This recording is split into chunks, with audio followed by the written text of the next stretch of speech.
Bienvenue aux établissements Jarry. Alice Bouget-Jarry, dirigeante des établissements horticoles Jarry. Donc, nous sommes situés dans le Maine-et-Loire à Bourgneuf-en-Mauges. Nous produisons sur 5,5 hectares de serre vert et 3 hectares de plateforme extérieure. Au niveau des fleurs, donc on va avoir du géranium au printemps, de l'annuel, des prêt-à-poser tels les flamboyantes qui est une marque déposée des établissements Jarry, et également les funambules qui est une gamme de suspension. On va trouver aussi à l'automne du mini cyclamen, des chrysanthèmes, de l'astère, des bisannuels. Et donc on peut retrouver toutes ces plantes-là au niveau des jardineries spécialisées au niveau national.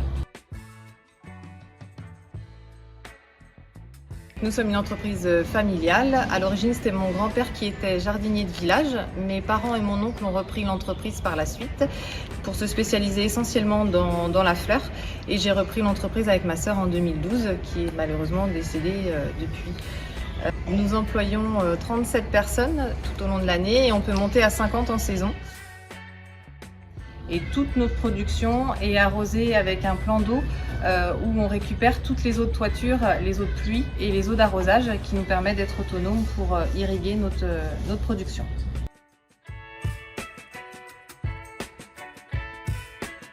Donc moi c'est Johan Bouget, donc je suis arrivé au sein de Jarry en 2019 et donc avec comme mission notamment d'engager la réflexion qui avait déjà été initiée par Alice et Émilie 2 à 3 ans auparavant pour faire aboutir le projet de changement d'énergie sur l'entreprise, sachant que jusque-là on utilisait comme énergie le charbon. Et donc c'est un projet que j'ai mené donc en partenariat avec Fibois et Mission Bocage qui nous ont bien accompagnés sur ce sujet-là depuis le début. Donc tout a commencé et tous les travaux ont commencé en 2022 pour un aboutissement ensuite en janvier 2022. Là on se situe dans une serre de 1500 m². En fait, qui représente pour nous un besoin de chauffage vraiment particulier parce qu'en fait c'est ici qu'on va assurer toute la mise en production de l'ensemble des semis et des boutures que l'on fait au niveau de l'entreprise. On est sur des consignes de température en gros de 19 à 20 degrés toute l'année pour pouvoir assurer le bon développement de l'ensemble de ce que l'on met en production. Donc ici ce sont des boutures. Et donc c'est ce qui justifie pour nous un besoin de chauffage et la nécessité d'avoir une installation de chauffage suffisamment puissante, notamment sur les grosses périodes de mise en production qui vont aller de novembre à février. Donc, cette serre-là est équipée comme le reste de l'entreprise, d'écrans thermiques qui permettent malgré tout de bénéficier d'économies d'énergie et d'économies de chaleur. L'ensemble du chauffage sur cette serre-là en fait fonctionne sur des réseaux aériens sous les tablettes et qui permettent de remplir aux besoins de chauffage sur la serre.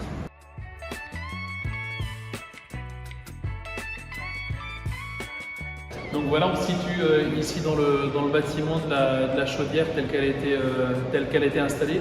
Donc notre choix s'est porté sur une chaudière de 3 MW de puissance pour assurer les besoins de chaleur. Et le projet a également conduit au changement de la réserve de chaude qu'on appelle un open buffer, qui était jusque-là de 200 m³ et qu'on a porté à 500 m³. L'idée étant en fait de pouvoir limiter la puissance nominale de la chaudière par rapport aux gros besoins de chaleur en fait, qu'on a dans la production de serre, surtout en fin de nuit et en début de matinée. On a monté ce bâtiment pour pouvoir également couvrir à la fois des besoins d'approvisionnement en plaquettes. Donc l'approvisionnement en bois dans la chaudière se fait via des échelles et on peut stocker jusqu'à 200 à 250 m³ en fait, de bois pour pouvoir approvisionner la chaudière de manière automatique. Et à côté de ça, on a également un stockage passif qui va représenter entre 4 à 5 camions, on va se dire 200 tonnes. Au vu de la dimension de la chaudière, on estime brûler presque 1300 tonnes de plaquettes forestières par an. En gros, sur 6 mois de l'année, du mois de novembre jusqu'à la fin du mois d'avril.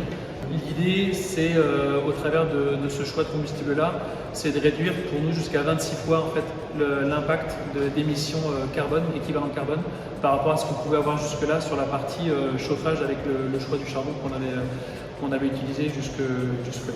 Ce projet a également conduit à l'investissement dans un électrofiltre, un dispositif de traitement de fumée, en fait, qui était une contrepartie de l'aide de l'ADEME dont on a bénéficié.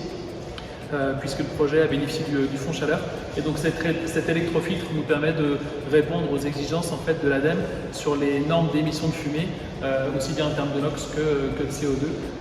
Donc cet investissement qui alourdit un peu l'investissement nous permet malgré tout de nous inscrire dans une démarche de qualité par rapport aux émissions de particules fines et de fumée. Au-dessus de ce bâtiment-là, eh bien, on a pour optique et pour projet d'installer des panneaux photovoltaïques, donc 1000 m² de panneaux photovoltaïques, notamment pour couvrir en partie la consommation de l'électrofiltre, qui va induire pour nous une surconsommation d'électricité forcément. Et donc l'idée c'est de couvrir en partie cette consommation avec des panneaux photovoltaïques. Au final, sur l'ensemble du projet, on a un projet qui s'élève à 1 500 000 € et pour lequel donc on a eu validation d'une enveloppe de 410 000 € de la part de l'ADEME par l'intermédiaire du SIEML qui est l'organisme financeur sur le Maine-et-Loire, et en complément duquel également on a une enveloppe de 40 000 € au titre de ces 2 œuvres par le changement de l'open buffer.